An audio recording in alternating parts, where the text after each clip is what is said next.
철강 가격이랑 철강 회사 주가 관계를 보면은 이 철강 가격이 올라가는 만큼 철강 회사 주가도 연동되는 모습을 볼 수 있습니다.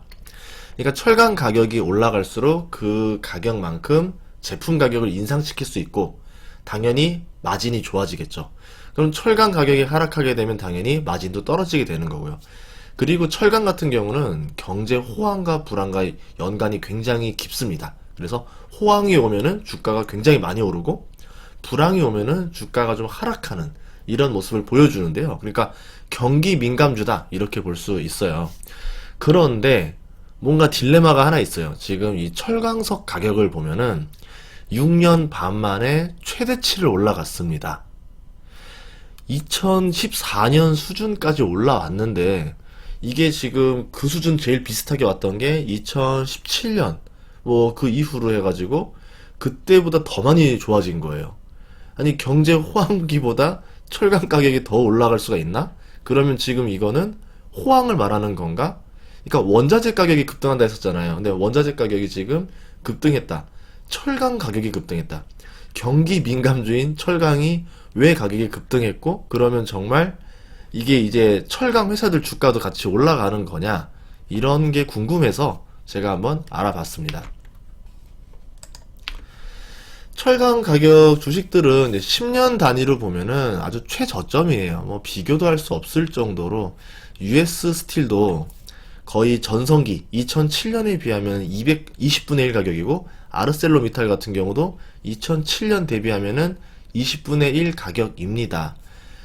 미국 철강 코일 같은 경우는 이제 2007년, 2018년에 워낙 이제 경기가 좀 좋았었어요. 이제 관세를 부과하면서 미국 내에서 철강 수요가 굉장히 많아지면서 이제 미국 철강 코일이 2017, 18년에 전성기를 누렸었었는데 그랬을 때 이제 뭐 그랬던 것도 있고 2017년, 18년이 전 세계 경제가 굉장히 좋던 시기였었습니다. 그래서 지금 US 스틸 같은 경우는 2018년에 정말 높은 주가를 한번 찍었었고 아르셀로미탈 같은 경우는 다국적 기업이기 때문에 그에 대한 수혜를 직접적으로 받지 못하지만 그래도 2017년, 18년이 세계 경제가 좋던 시절이라 철강 수요가 좋아져서 이때도 주가가 좀 높았었죠. 그런 거 대비하면은 지금 US 스틸은 주가가 거의 5분의 1, 2018년 기준으로 아르셀로미탈 같은 경우도 2018년 기준으로 거의 한 3분의 1 정도 수준으로 내려와 있다라는 거죠. 철강 주가가 굉장히 저렴하다. 그리고 지금 철강 가격이 이제 피크를 찍으면서 US 스틸이 3일 동안 주가가 급등했습니다.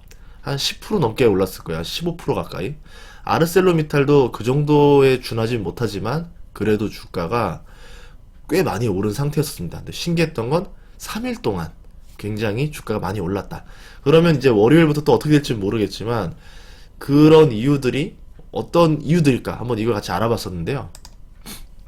우선 뉴스를 봤더니 철강석 가격이 6년 만에 최고치를 찍었다. 근데 문제는 왜 철강 업계에 부담이 가중됐냐?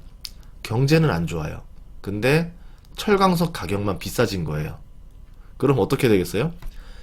재료값이 올랐으니까 이제 이래야죠. 아, 재료값이 올라서 우리도 이제 철강 제품 가격을 올려야겠습니다.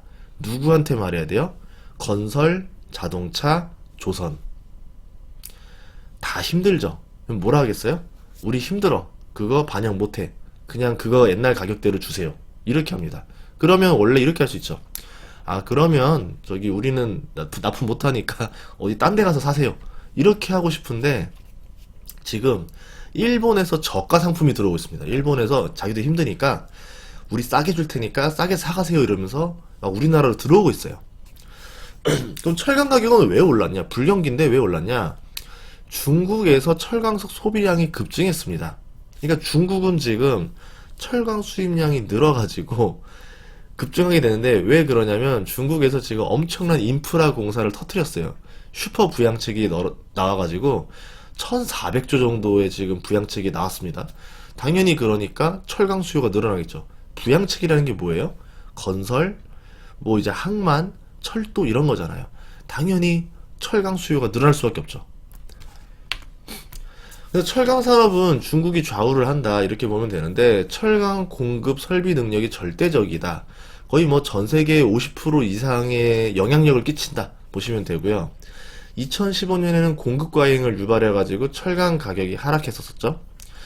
이제 강력한 구조조정을 시행했었습니다. 그래서 2016년에 보산철강이 우한철강을 흡수하고 19년에는 마강집단도 흡수하고 20년에는 충청강철이라는 거를 흡수할 예정이래요. 그러니까 중국에 있는 철강 회사들을 이제 거의 하나로 통합하고 있습니다.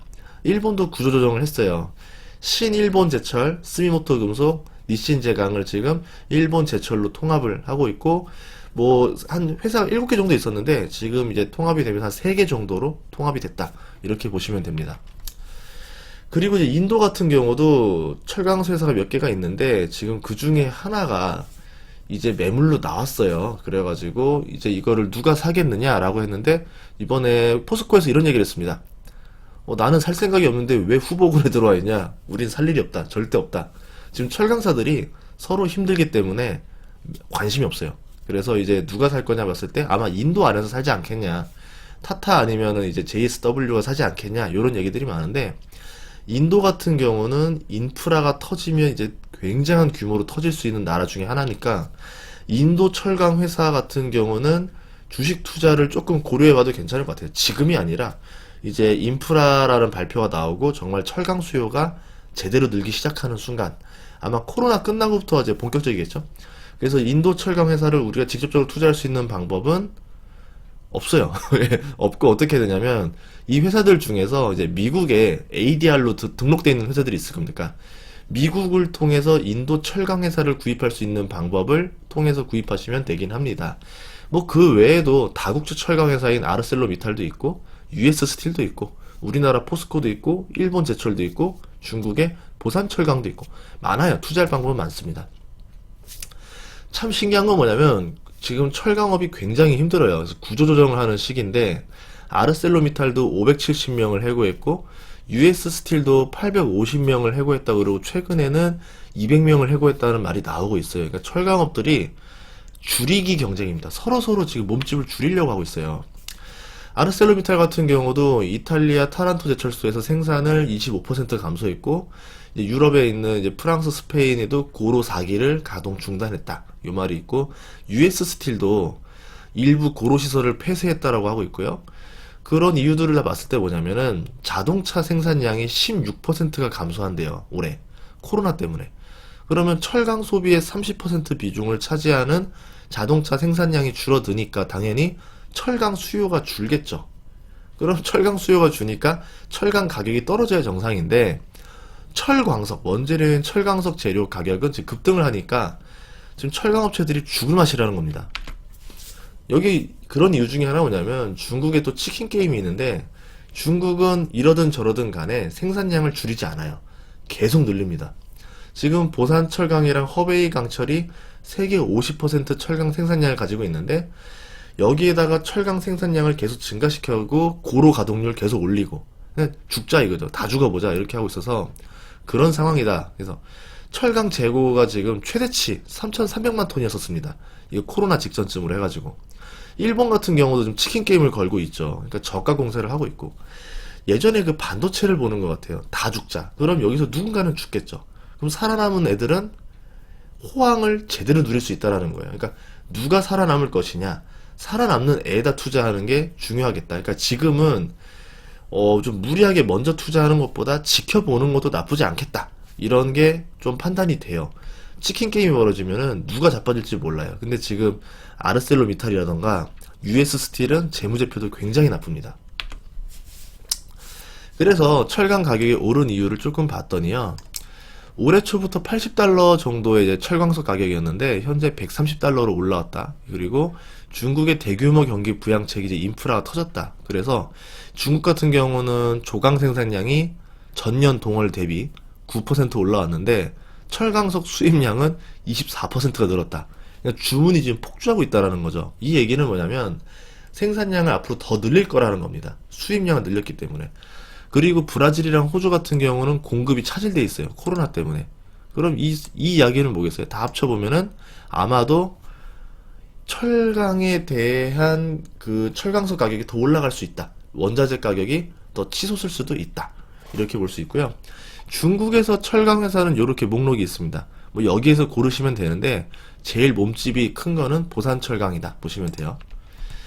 중국의 슈퍼 경기 부양책이 있어요. 이렇게 해가지고 철강석 가격이 쭉 올라간 건데 굴착기 시장이 화랑이래요. 이거는 의미가 있습니다. 이 이야기는 뭐냐면은 이제 중국에서도 경기 부양, 그러니까 건설 경기가 지금 살아나고 있다라는 건데 2008년에 서브프라임 터지고 나서 세계 경제를 어떻게 살렸냐면 중국이 이제 건설 붐, 중국이 이제 베이징 올림픽이라던가 뭐 이런 중국발 수요가 많았었어요. 그래가지고 이제 전 세계가 호황이 다시 오면서 다시 세계 경제가 이제 활성화가 됐던 거예요.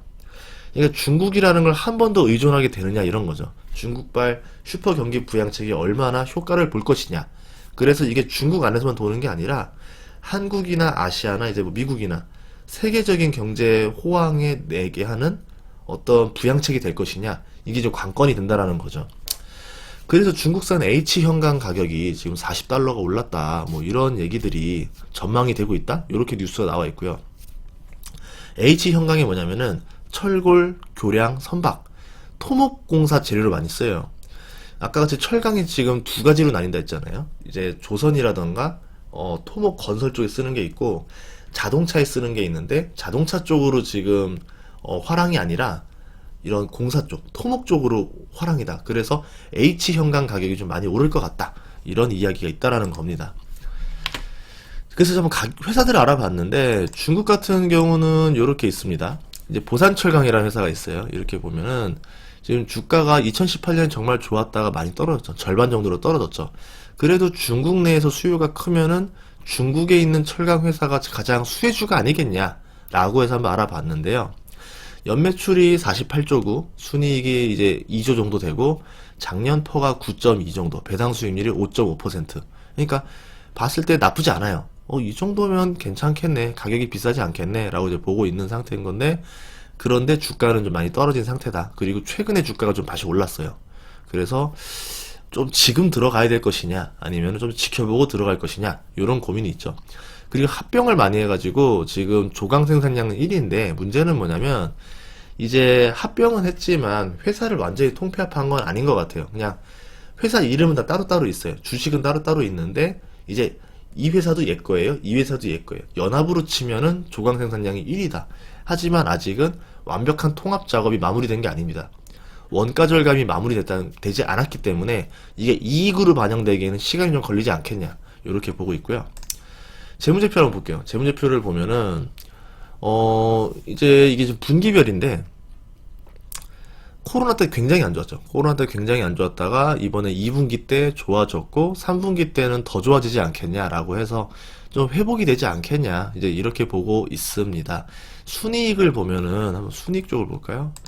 여기 세후이익을 보셔야 돼요. 세후이익을 보면은 이렇게 나와 있습니다.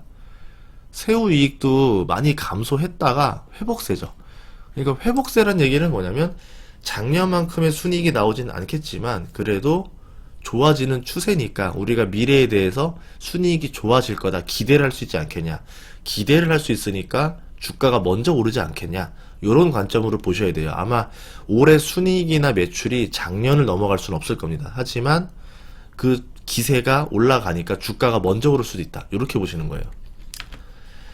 그리고 이제 다음 거 US 스틸인데 세계 10위권이에요. 미국에서는 1위고 미국 철강 생산의 67%를 차지하는데 연매출 12조 5천억. 뭐 우리나라에 비하면 아주 커 보이진 않죠. 순이익은 마이너스 7,300억 적자입니다.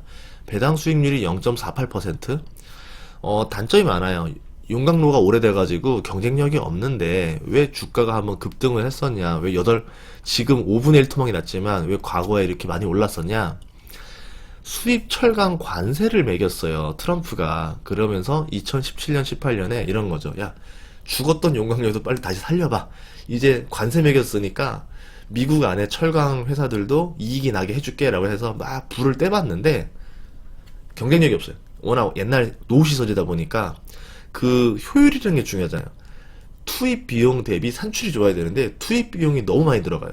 과거 거다 보니까. 그래가지고 조금 이런 문제들이 많았었습니다. 그래서 지금은 주가가 3일 동안 급등을 했는데 뭐 어느 정도 오른다 하더라도 2017, 18년만큼 그렇게 오를 수 있겠냐에 대해서는 의구심이 좀 들어요. 재무제표를 보시면 잠깐 뭐 2018년에 굉장히 좋았었죠. 아무래도 트럼프 발로 해서 이랬었는데 순이익을 보면은 중요한 건 매출도 중요하지만 얼마나 효율을 내줬냐인데 순이익이 이렇게 나왔습니다. 굉장히 많이 나오긴 했었네요. 적자였다가 적자가 줄었다가 흑자로 바뀌었다가 순이익이 확 늘었다가 그러니 주가가 순간적으로 급등을 할 수밖에 없었죠. 그러니까 주가는 어떤 성장 속도를 보기 때문에 굉장히 좋았을 수밖에 없었습니다. 영업이익 같은 경우도 갑자기 좋았던 거죠. 그런데 영업이익이 갑자기 급감해 버립니다. 적자로 넘어가죠. 2019년부터 제가 경제가 나빠진다라고 영상을 올렸던 이유 중에 하나도 이 철강이라는 게 제조업의 심장이에요. 철강업의 어떤 실적이 뚝뚝뚝 떨어진다라는 거는 수요가 떨어진다라는 거죠. 2020년은 더 할 겁니다. 그렇기 때문에 어떤 뭐 호재가 그러니까 미국 안에서도 대형 인프라 공사가 터져야 돼요. 그래야 철강석 주가가 올라갈 수 있어요. 그런데 3일 동안 올랐다라는 거는 이걸 미리 반영한 거냐 아니면은 그냥 어떤 중국발에 의한 기대 심리로 올라간 거냐 뭐 이거는 좀 더 지켜봐야겠습니다. 다국적 회사가 있어요. 아르셀로미탈이라 그래가지고 원래 세계 1위인 미탈스틸이 세계 2위 아르셀로를 합병하면서 이제 합쳐진 거예요. 2015년에 이제 파산 직전까지 몰렸다가 2016년에 기사회생을 하면서 잠시 이제 심폐소생술을 했어요. 그래서 2017년, 18년에 세계 경제가 좋아지니까 주가가 이제 40달러를 웃돌다가 지금 많이 떨어져서 13달러로 하락을 했습니다. 옛날에도 참 컸던 회사죠. 네, 그랬는데 왜 그러냐면 적자가 점점 심해지다가 2015년에는 아르셀로미탈이 파산 직전까지 갔었어요. 얘는 파산이다 라고 했었는데 2016년에 액션 2020 플랜을 하면서 회복을 해버려요. 유럽, 미국에서는 원가 절감하고 고부가 가치로 집중하고 그래서 매년 또 20억 달러의 현금 흐름을 확보하겠다. 리스크를 대비하겠다. 그리고 가동률이 저조하거나 저부가 가치 공장들을 팔아버립니다. 지금 현재를 보니까 매출 82조, 순이익 마이너스 2조 8천억, 그리고 배당 수익률 1.44%. 뭐 상태가 좋진 않죠. 상태가 좋진 않고 이거를 이제 보다시피 보면은 그래도 작년까지는 그럭저럭 이제 이익 구조가 됐는데 2019년부터 2018년까지 이익 구조였는데 2019년부터는 적자가 좀 생기면서 이거 견뎌낼 수 있겠냐에 대한 의구심이 좀 들어요. 이렇게 있고요. 포스코를 보면은 포스코 같은 경우는 매출이 64조, 순이익이 2조, 작년 기준으로 퍼가 11.2, 올해 기준이네요. 퍼가 11.2가 나오고, 부채 비율이 65%, 배당금이 만원인, 배당 수익률 5.2%인 좀 괜찮습니다. 그러니까 전반적으로 유럽권이라던가 지금 미국권에 있는 그 제철회사들은 재무 상태가 굉장히 엉망이에요. 부도가 날 수도 있을 정도로 엉망인데, 아시아 계열, 일본, 중국, 한국에 있는 철강 회사들은 그래도 좀 괜찮습니다. 재무 구조가 아주 나쁘지 않아요. 근데 이익 구조를 가지고 있어요. 그래서 배당주다. 포스코가 의외로 배당주입니다. 이렇게 보시면 되고 주가는 뭐 알다시피 많이 하락했다. 2018년 정점 찍었을 때에 비하면은 지금 뭐 한 반토막 정도 나 있다. 이렇게 보시면 되고요. 재무제표를 한번 볼게요. 재무제표를 보면은 좋다가 2018년까지 성장을 했어요. 성장을 하다가 영업이익도 5조 5천억까지 찍어줬다가 작년에 거의 뭐 쇼크를 먹었죠. 그래도 당기순이익은 그럭저럭 나옵니다. 고부가 가치라던가 이런 쪽에서는 압도적인 기술이 있기 때문에 잘 버티고 있는 모습을 보여주지만 올해는 어려울 거다라고 예상을 하고 있다라는 거죠. 분기로 봤더니 문제가 좀 있어요. 지금 보면은 2019년까지만 해도 2019년 3분기까지는 좋았었어요. 8월까지는 괜찮았다는 얘기인데 아니죠. 10월까지 괜찮았다는 얘기, 그쵸. 9월까지 괜찮았다가 작년 10월, 11월, 12월부터 이제 문제가 생깁니다. 점점 이제 세계 불황의 영향을 받기 시작하는 거죠. 1분기 때는 잠깐 좋아지나 싶었더니 이번에 2분기 때 아주 크리티컬하게 좀 타격을 받았죠. 1,000억이 뭐예요? 1,000억이 이제 난리가 난 거죠. 그러다가 이제 지금쯤 이제 9월은 어떻게 될 거냐 해서 좀 회복이 되지 않겠냐 이렇게 보고는 있는데 이거 다 합쳐봤자 당기순이익 다 합쳐봤자 지금 아마 1조도 안 나오지 않겠나 싶어요. 그럼 1조도 안 나오게 되면 어떻게 되겠어요? 당기순이익이 작년에 비해서 반토막이 또 나겠죠. 그럼 배당금도 좀 줄지 않겠냐, 한 절반 정도로 줄지 않겠냐. 이래서 배당으로 보기에도 약간은 조금 의심이 갈 수가 있어요. 과연 제대로 줄까? 요런 게 좀 걱정이 됩니다. 포스코 이렇다는 거고, 동국제강 같은 경우는 지금 주가가 또 하락했다가 2,780원까지 하락했다가 지금 거의 2배 정도로 올랐어요. 주가가 많이 올랐다 이건데, 왜 주가가 올랐냐? 적자잖아요. 작년에 817억 적자인 회사고 부채 비율도 높은 회사인데 왜 주가가 올랐느냐? 이런 이유가 있습니다. 재무제표를 봤더니 6월 달에 갑자기 영업이익이 막 치솟아요.